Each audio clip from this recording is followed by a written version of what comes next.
Here, weer eens herinner word dat U is almagtig, U is koning. U is die Alfa, die Omega. U is die een met die, noem maar die blueprint in U hande. En ons as gemeente, Here, wil ons self vanmôre kom verklaar afhanklik van U wil en U woord en onderdanig aan U waarheid. So kom Gees van God, soos wat U alreeds besig is om hierdie gebou te beweeg. Laat U wil geskied in Jesus Christus se naam. Amen. Dankie, is welkom om die sitplekke te neem. Ek weet vanmôre was so liedere, of dalk liedere wat so bietjie minder bekend is. Maar selfs in my voorbereiding het hierdie liedere net so gespreek met my hart om te verklaar, Here, U is waardig, U is heilig. Hoi.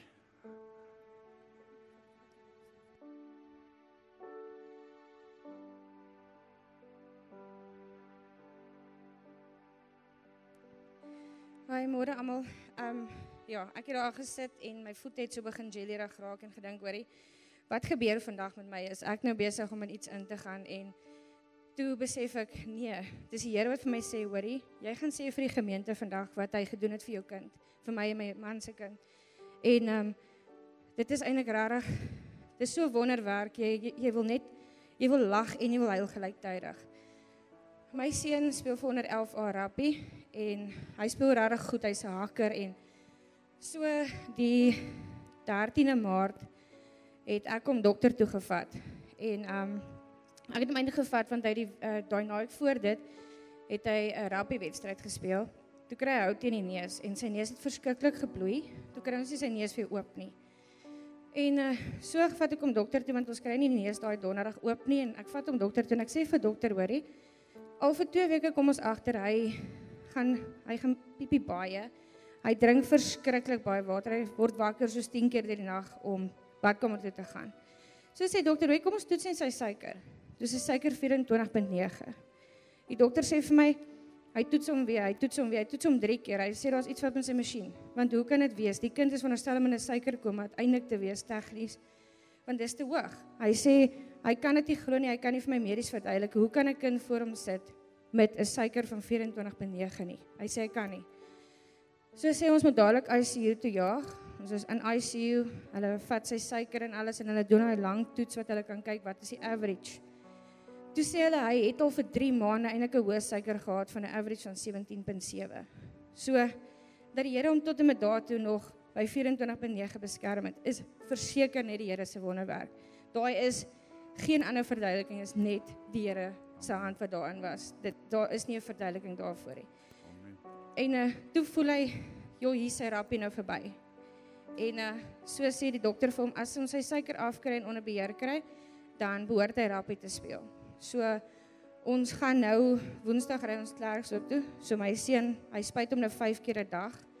Hy moet hom nou 4 keer, hy toets hom 4 keer en hy spuit hom 5 keer. So ons ry nou Klerksdorp toe en as ons terugkom, gaan hy Stellenbosch toe vir 'n rappie toer. So ons glo verseker die Here gaan hom beskerm en hom vashou soos wat hy tot en met nou toe, want hy het ons nie gelos tot en met nou toe nie. Want dit is 'n groot skok om te hoor, 'n average van daai en sy liggaam het dit gehou tot by 24.9 toe hy nou net begin erger raak het en so aan. So ek het net gevoel die Here het volgende gesê ek moet dit met almal deel en ook dankie sê vir die kerk se gebede, veral vir Pastor Steven wat ook vir ons kom bid het in die hospitaal en vir Boela en vir Melanie wat so wonderlike ondersteuning is met die suikerpad wat ons nou aanstap, want dis nou 'n groot verandering in die huis ook, want nou mag jy nie dit eet nie, jy mag nie dit drink nie. So is 'n redelike groot verskil, maar hy, soos wat hy daar is hy vandag uit en uit reg om te gaan rappie speel, met sy suiker en al. So baie dankie. Dankie vir dit, waardeer. Ja. Dis dinge wat ons bemoedig, dis dinge wat ons stig, wat ons weer eens kan sê, Here, ons kan op U vertrou. Ons kan uitroep na Abba Vader toe en die Here kan ons aanraak, ons kinders aanraak. Hy voorsien ook 'n gesondheid. Baie dankie Pauline vir jou en Johan, baie sterkte in hierdie tyd. So, ons hou vir die ander gebed. Jesus, daai man, hy speel baie goed rugby. Hou hom dop. Hy kan vir die Stormers gaan speel. Ek wil vanmôre graag 'n gedagte by jou aanhaal En julle sal sien en ek glo ek het al 2 of 3 vrae al reeds gekry. Julle sal sien onder regs sal jy sien wat sê deel 1. Met ander woorde, en ek het die voorreg om 2 sonnae na mekaar te bedien, volgende Sondag ook, so en ek wil graag voortgaan. Die bekommernis is dat selfs die volgende 2 sonnae dalk nie eers genoeg is nie, want dit is so 'n noem dit 'n groot onderwerp en dit is iets wat ons as kinders van die Here gereeld aan herinner moet word en moet teen waak.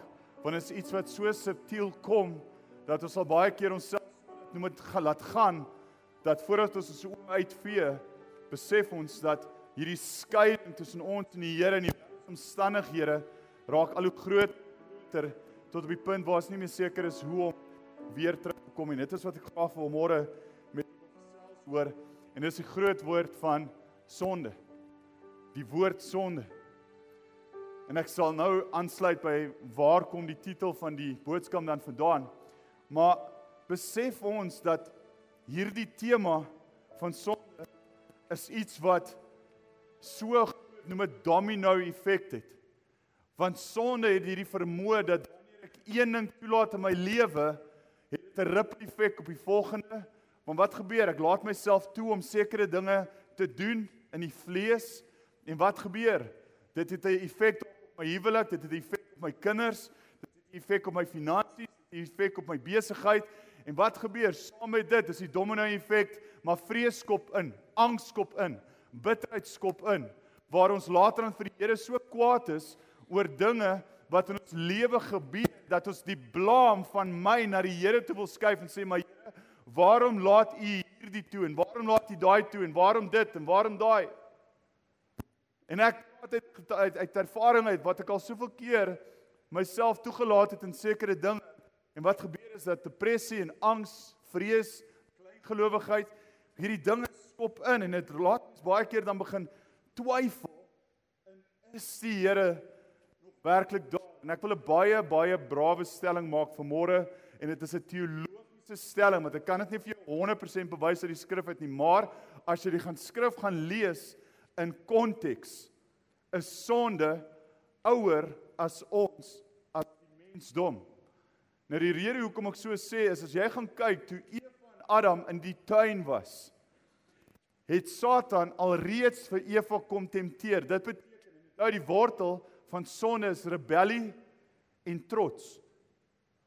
Want Satan het gekom, dit beteken, hy het alreeds in rebellie teen God gestaan, toe hy vir Eva kom tempteer het. En dit is 'n brawe stelling om te maak, maar ek wil hê jy moet vir 'n oomblik hieraan dink, dat sonde is iets wat voor die mensdom alreeds daar was, waar trots en rebellie en hoogmoed sy gesig kom wys het. En Satan wat gekom het en vir Eva probeer mislei in hierdie valse beeld, in leuns, en probeer lei het van God gefokus na menslikheid, na ons eie vermoëns. Nou as jy gaan kyk na die definisie van sonde, is die Griekse woord hierso hamartia. 'n groot woord daarso, hamartia, maar dit beteken letterlik net om die merk te mis. Dit beteken die plan wat God voor jou uitgeplaas het, dit wat God vir jou vooruit bestem het, om daardie merk daar te plaas en te sê, go, dit is wat ek vir jou vooruit bestem het. Ek sê nie dit gaan maklik wees nie, maar go for it, dis wat ek vir jou vooruit beplan het. As jy kyk, die Hebreëse woord is die woord kata, K-H-A-T-A,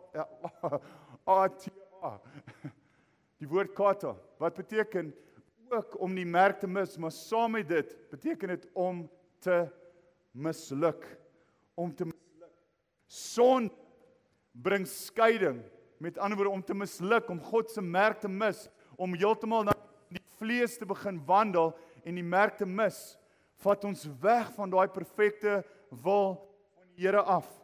Nou, ek wil jou graag neem na 'n skrifvers wat ek self moes 'n paar keer gaan deurlees het. En om hierdie skrif te help verduidelik, en die van u raak miskien vir die eerste keer by ons kuier, of dalk die eerste keer my hoor bedien, ek hou van om praktiese voorbeelde te gebruik, net ter wille van herinnering, met ander woorde om iets te help verduidelik. Nou daar het ek my pragtig, kom staan nie my skat. Ek mag brek, kom hierso, en ek gaan vra, as jy ook my kan join. Nou, wat gebeur is, wanneer ons die voorreg het, is like daar by die stoele gaan uister. Nou, manne, dames, kom as mens so lekker by mekaar kan sit, dan is mens nou, ekskuus, ek hoop julle kan my sien daarso, maar wanneer ons by mekaar kan sit, is ons nou lekker cozy, ek voel my vrou trek so 'n bietjie ligpaal, so 'n bietjie styf, ek is nou te naby. Maar het julle agterkom dat waar die Here ons wil hê is by hom, selfs Jakobus 4:8 sê nader tot my. En ek sal tot jou nader. Dit is my so lekker as my kinders op my skoot kan sit en my kinders by my kan wees. Dit is my lekker as my vrou by my kan sit en ons by mekaar kan wees. En wat gebeur? Die Here praat, as jy gaan kyk na die boek van Jesaja 40 vers 31 en sê, die wat op die Here vertrou, kry nuwe krag. Hulle sweef op arensvlerke. Nou as jy daai vlerke gaan op uitbrei, is dit hierdie wonderlike voorbeeld van die vlerke van die Here wat kom en dit maak ons toe, dit bedek ons. Nou vanmôre wat ek wil demonstreer is dat, en bear with me, soos hulle sê in Engels, as Elisabeth die beeld van Christus uitstraal vanmôre, met ander woorde, sy is verteenwoordigend van God, en ek as kind van die Here, as Christen, is so naby aan die Here, met ander woorde, dat God se vlerke maak my toe, sy, die Hebreëse woord praat 'n mooi woord van kanaf, met ander woorde, daai donsies, onder die vlerke, met ander woorde, God se vlerke, ons maak my toe, ekskuus, dis die, het my wat so 'n bietjie klap, sorry oor dit. Maar God se vlerke maak my toe. Met ander woorde, ek is onder sy beskerming, sy veiligheid. En wat gebeur? Ek is lekker warm, ek is cozy, dis lekker hierso. Maar wat gebeur? En dan kan jy saam met my lees daar Markus 7 vers 20 verder en dit sê, en hy sê, met ander woorde Jesus sê, wat uit die mens uitgaan, dit maak die mens onrein. Vers 21, want van binne uit die hart van die mens kom, en nou kyk hierso, hier's 'n paar goedjies wat nou hier gebeur. Slegte gedagtes. Slegte gedagtes. Nou het jy al agtergekom, nou baie keer mense het hierdie vermoë om jou nog 'n bietjie kwaad te maak. Nou ek gaan hierdie konversie by jou hou. Das sy. Slegte gedagtes. So wat gebeur? Ek kyk dalk 'n program en ek kyk iets op die TV, ek hoor iemand sê iets en wat gebeur? Slegte gedagtes begin so 'n bietjie wortel vang hier by my. En so wat gebeur is dat, kan maar neersit, slegte gedagtes begin wortel vang hier in my denke. So wat gebeur is, slegte gedagtes, het wortel geskiet, maar ek is, wag, gat, verder mekaar af, maar is okay, ons is nog naby genoeg. Wat gebeur volgende? Egbreek. So wat gebeur weer eens? Ek maak myself oop vir iets anderste en ek beweeg weg en ek laat my toe dat egbreek plaasvind. My huwelik, onthou wat ek nou genoem het van die domino effek, my huwelik lei daaronder, maar wag, ek wil weet wat die Here kom. Maar wat gebeur dan nou? Jesus is nou nog verder. Maar nee, wat, die Here is nog naby genoeg, ek is daar. Okay, wat's volgende? Hoerery. Nou, dis 'n harde woord, maar weer eens as jy dit gaan lees in konteks, dit praat van daai gemeenskap en verhoudings buite die wil van die Here. En waar die Here sê, maar doen weg met, maar Here, die vlees is my belangriker. Die vlees is belangriker. Maar ek gaan dit toelaat, dis okay, dis okay. En wat gebeur? God, Jesus is nou nog verder. Okay, maar nou probeer ek weer by die Here uitkom en ek begin hom aflambeer en dit begin 'n bietjie koud raak hierso. Dit voel nie lekker nie, dit raak bietjie ongemaklik. Wat gebeur? Moord. Nou moord is dalk iets wat dalk nie, jy maak niemand fisies dood nie. Maar jy begin mense dalk afbreek met die tong en onthou as jy gaan kyk ook na wat se Spreuke 18 wat sê dood en lewe is in die mag van die tong. Met ander woorde dit wat ek spreek.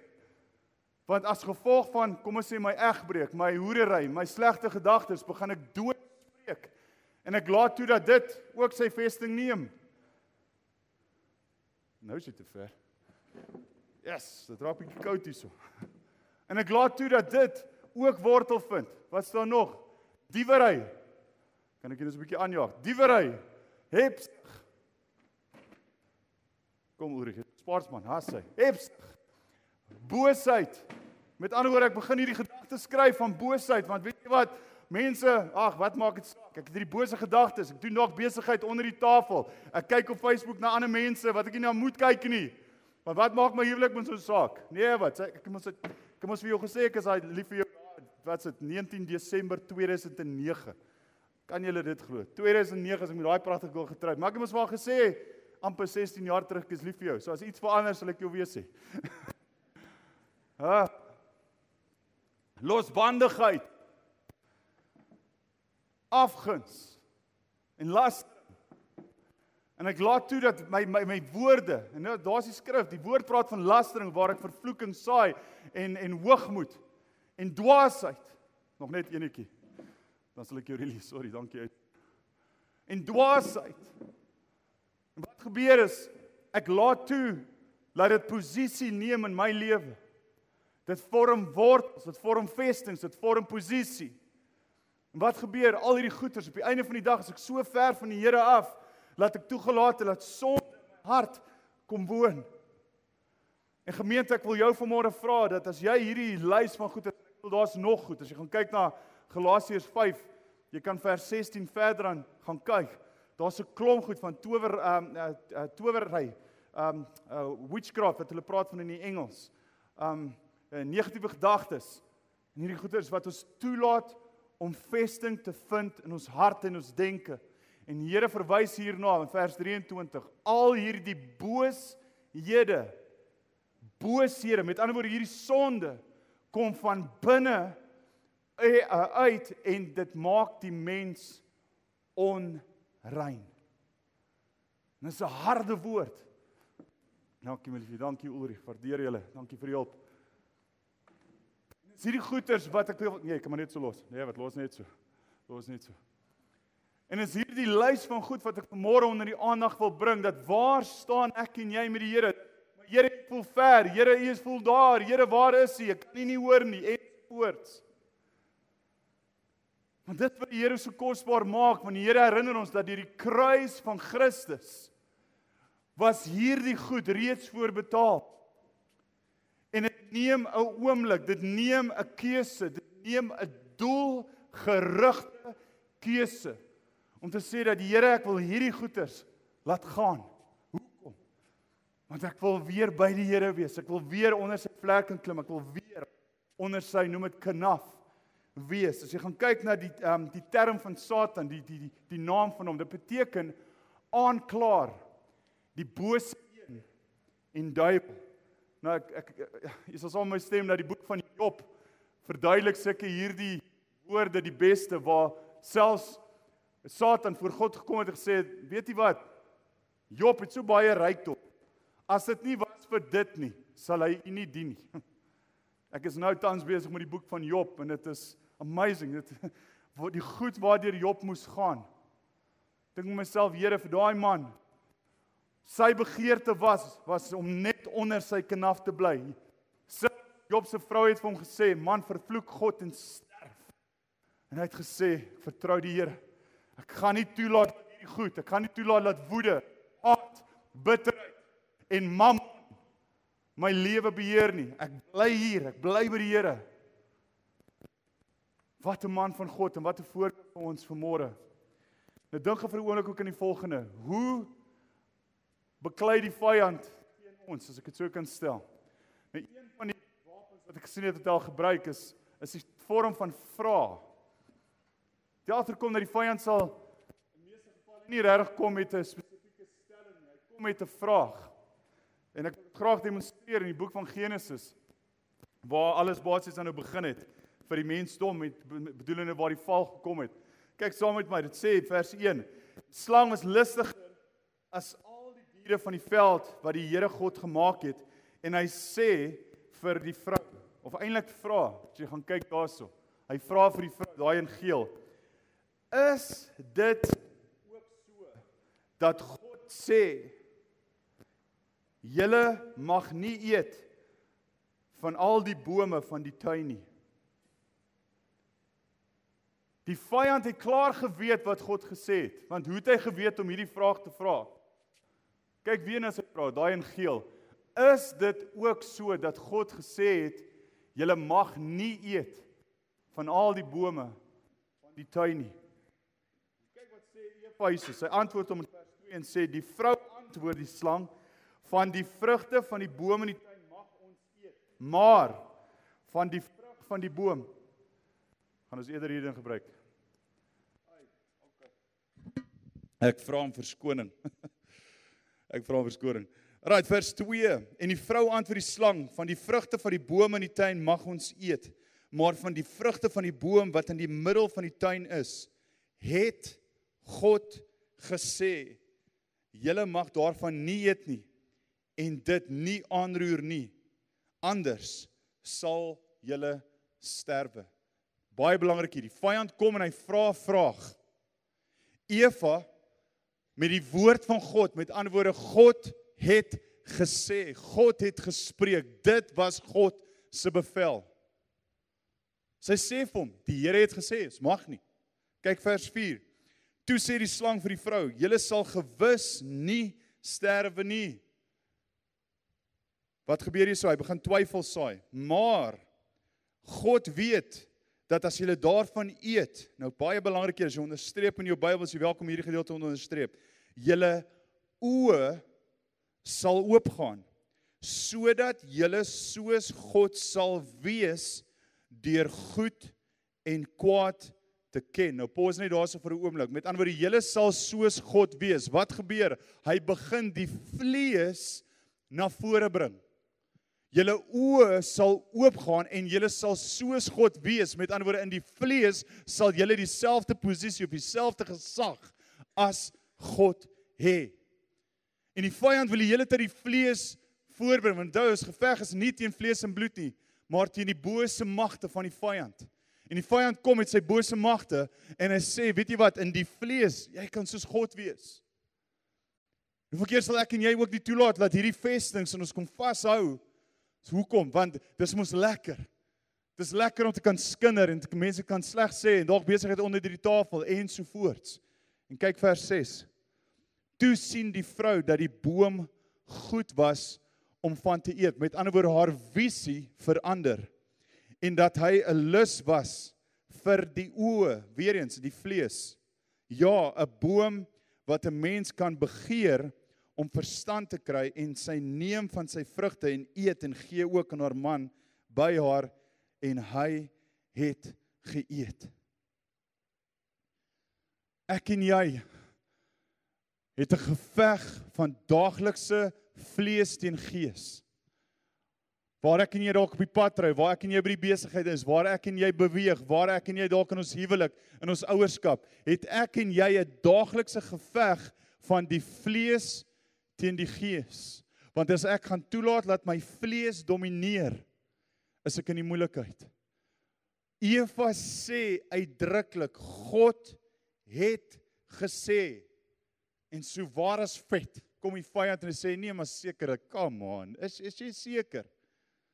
Jy sal soos God wees. Met ander woorde, jou liggaam, jy in jou vleesmens, in jou mens wees, in jou bestaan, kan jy beter wees as wat jy nou is. Het jy al ooit gedink waarom God ons waarsku in hierdie goed? Want baie mense glo nog steeds, en ek ervaar dit nog steeds met ons jong mense en selfs groot mense met wie ek werk, dat om 'n Christen te wees, 'n kind van die Here beteken beperkings. Nee. Hier is nog 'n nee. Jy laat agterkom, ouers, hoeveel keer sê jy per dag nee vir jou kinders? Heeldag. Nee, los, hou op, stop het, los jou sussie, los jou boetie. Nee, moenie. As dit net ek en Elizabeth. Ouers, sê julle ook soms nee vir julle kinders? Sky, hy word ook voor nee gesê. Hoekom? Om hom te beperk, om vir hom te weerhou van dit wat goed is? Nee. Dis om hom te beskerm, en dit is wat nog steeds die wanpersepsie is van die mensdom teenoor die woord van God, want die woord van God is nie daar om jou te beperk nie. Dis juis die teenoorgestelde. Dit is daar om jou vryheid te gee. Want sonde beperk. Sonde, soos ek nou genoem het 'n domino effek, want die een lei tot die volgende, en voordat jy jou oë het, wees jy verstrengel in die wêreldse dinge. Nou, om terug te kom na ons hoofteks, en ek hoop jy het by die huis gaan lees, Psalm 121, vers 1 verder aan, en dit is so 'n kosbare gedeelte. En lees gerus saam met my. Op pad is die sleutel daarso. Vers 1. 'n bedevaartslied. Nou kan ek gou asseblief aan die Afrikaners vra, weet julle wat beteken bedevaartslied? Help my. Eddie, help my. Philip, Renay, Marius. Dit klink amper soos bedel, is dit nie? Bedevaartslied, wat beteken dit? OK, nou kom ek deel dit met u wat dit beteken. Die Engels verduidelik dit mooier. Dit is hoekom ek hou daarvan om te skel in Afrikaans en te preek in Engels. Because it means to ascend, om op te gaan. En wat gebeur het toe Dawid hierdie gedig of hierdie gedeelte skryf, was sy oë op Jerusalem wat op 'n plateau was of is.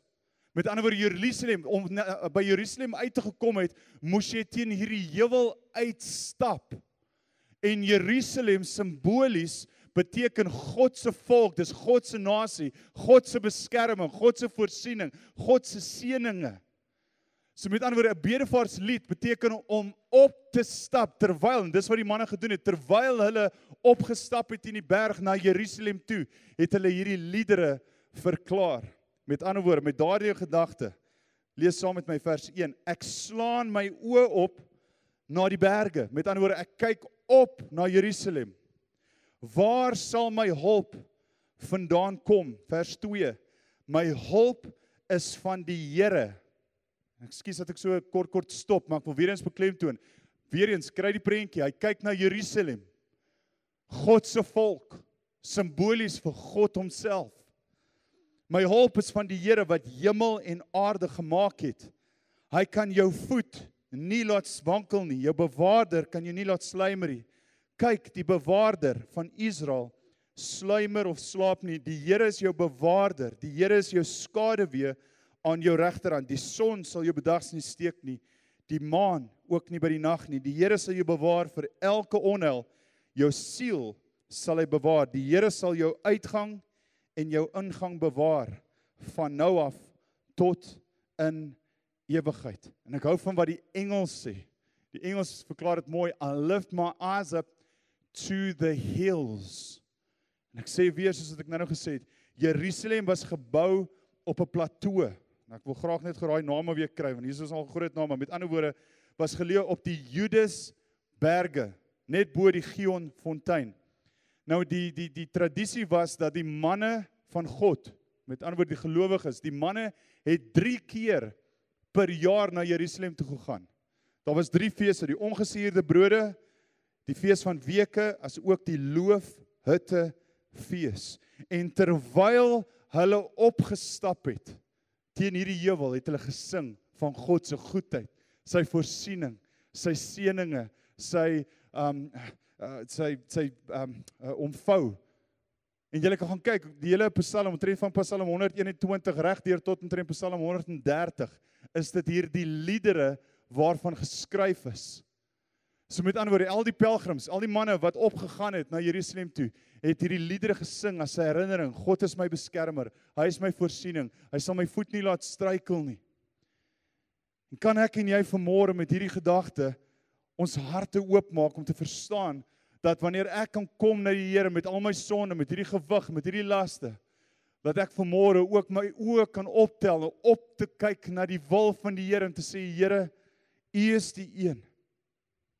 U is die een wat hierdie goed van my kan afskud, laat ek weer onder U vlerk kan inklim en sê, hier is ek. Want sonde verstrengel, maar ons het die voorreg vanmôre om te kan sê, Here, ek kyk op na die berge. U is my hulp. Maar nou weer eens, vanmôre, en ek wil 2 sleutels los, en dan sal ons volgende week aangaan met hierdie gedagte. Die eerste sleutel wat ek by u wil los is, waarna kyk ons? Waarna kyk ons? Kyk ek na die Here? Kyk ek na die berg? Kyk ek na die plateau? Of kyk ek af en ek kyk na die klippe? Ek kyk na die dubbeltjies, ek kyk na die afgrond, ek kyk na hierdie medebroer van my wat sukkel, en ek kyk na hierdie kant aan die Sunny wat ook sukkel saam met my. Kyk ek af?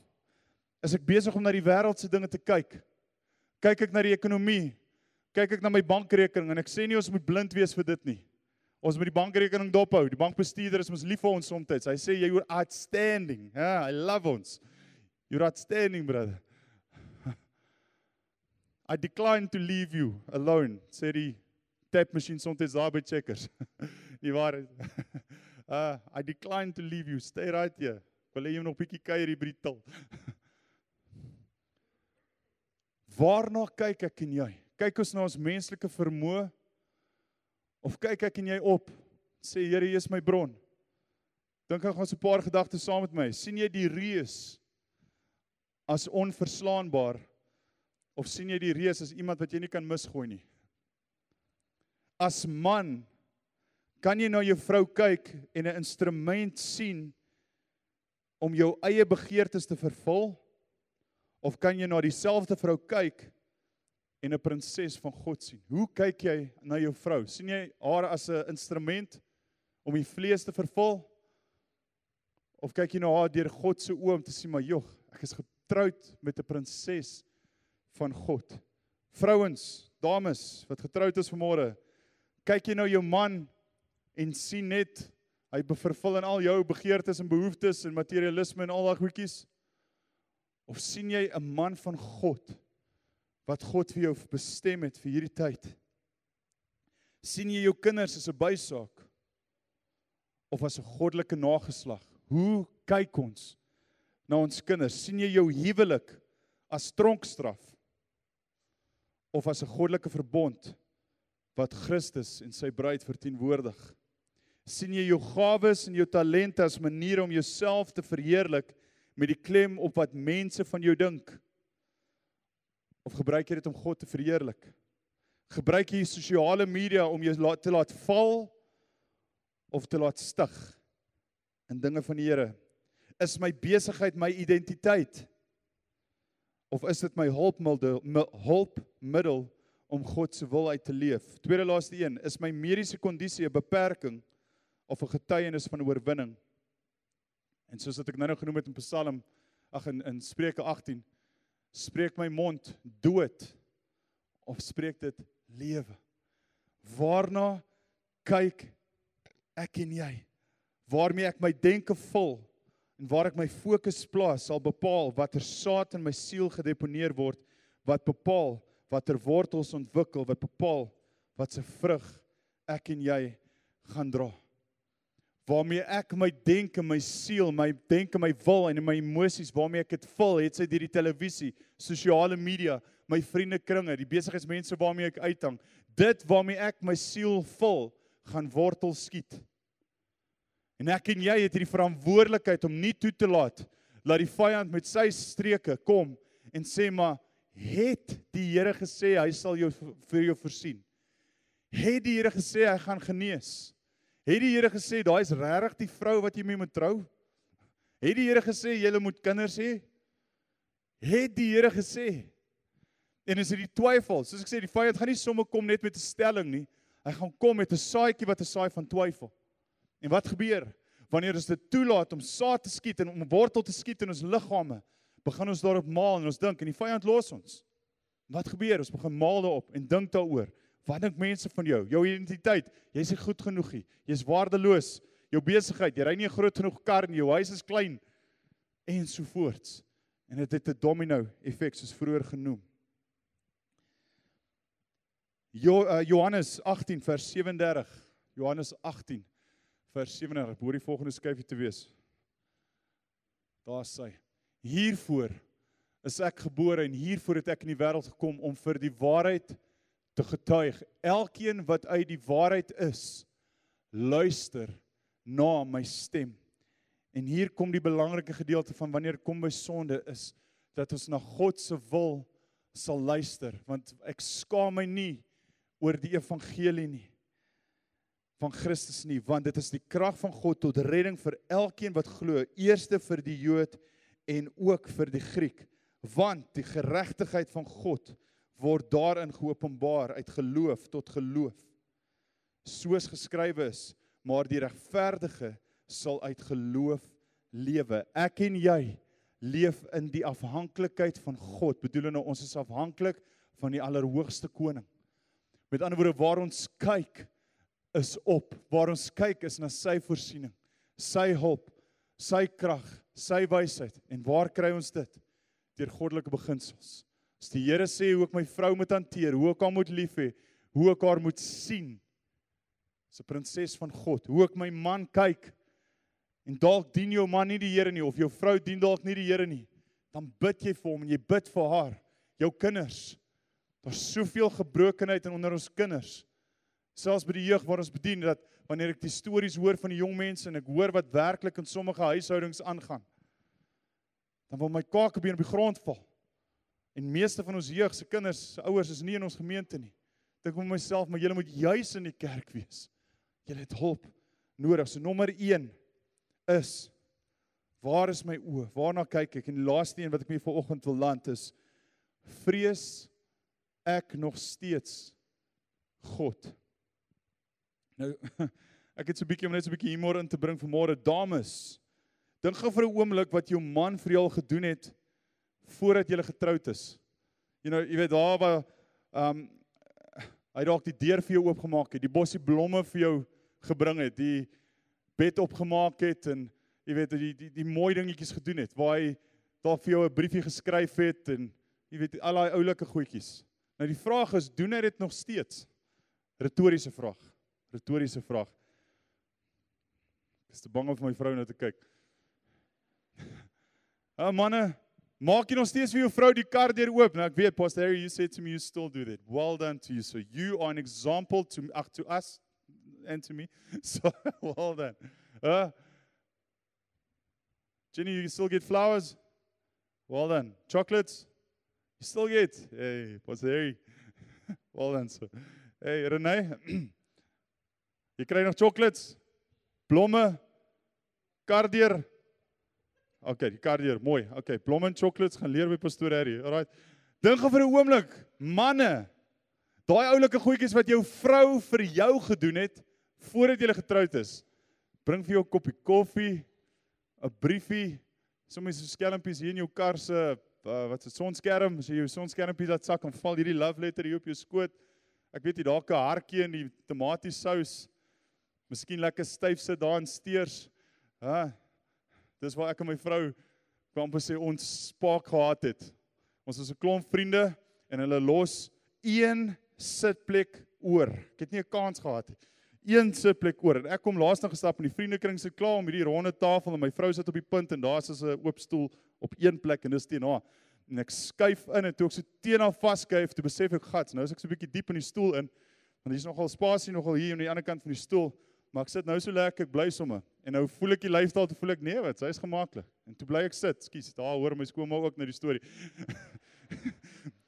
Kroonstad se Ultra City, daar op die N1.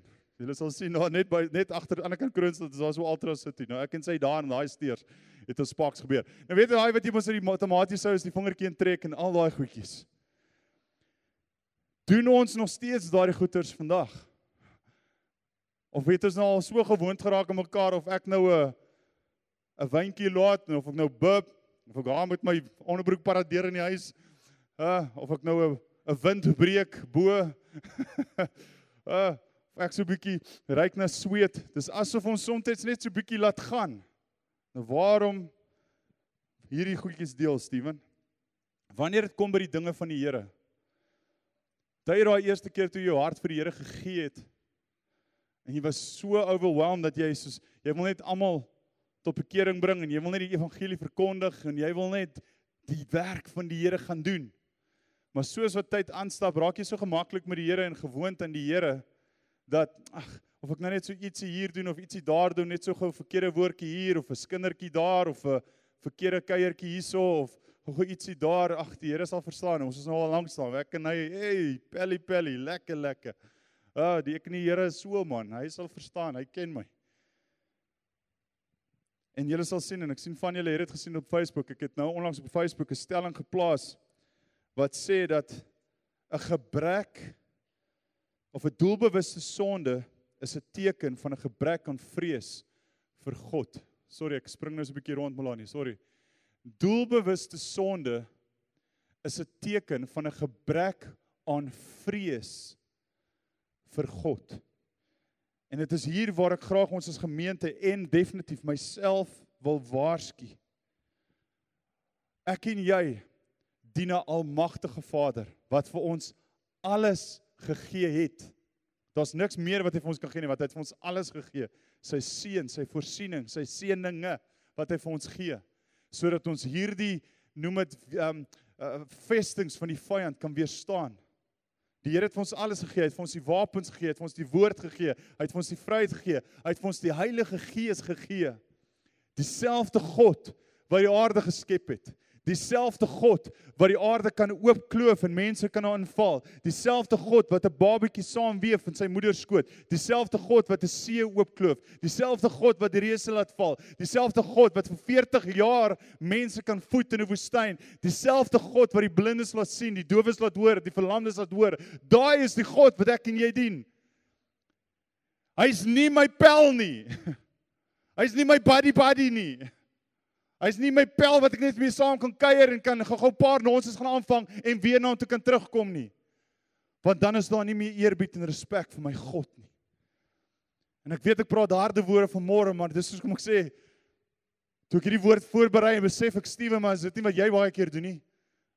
Jy's mos nou hierdie, noem dit maar die kerkseentjie, jy dien die Here al nou vir soveel jaar, jy het nou al hierdie goedjies bereik, pragtig, well done, sterretjie vir jou, dit beteken boggerol. As ek nie vrees het vir my God nie, as ek nie eerbied vir my God het nie, as ek nie op my knieë kan val en sê, Here, vergewe my nie, Here, lei my, Here, ek wil nie die merk mis nie, ek wil vervul wat U geroep het my om te doen. Eerbied se definisie, die een net voor hom, Melanie, is 'n innige respek teenoor iemand, met ander woorde, 'n diepe verwondering. En ek hou van die Engelse woord wat sê, I stand in awe. So om terug te kom wat ek nou van gepraat het, waar jy dalk gemaklik raak met jou man of gemaklik met jou vrou. Moenie dat dit gebeur tussen jou en God nie. Moenie gemaklik raak met God in die opsig waar ek toelaat dat hierdie stoele, laat hierdie vestings, laat hierdie sonde tussen ons en God kom nie.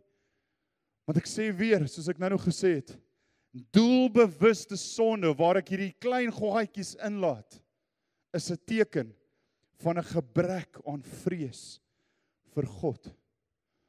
So vanmôre in afsluiting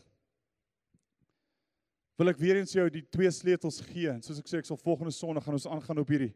Nommer 1, waarna kyk ons?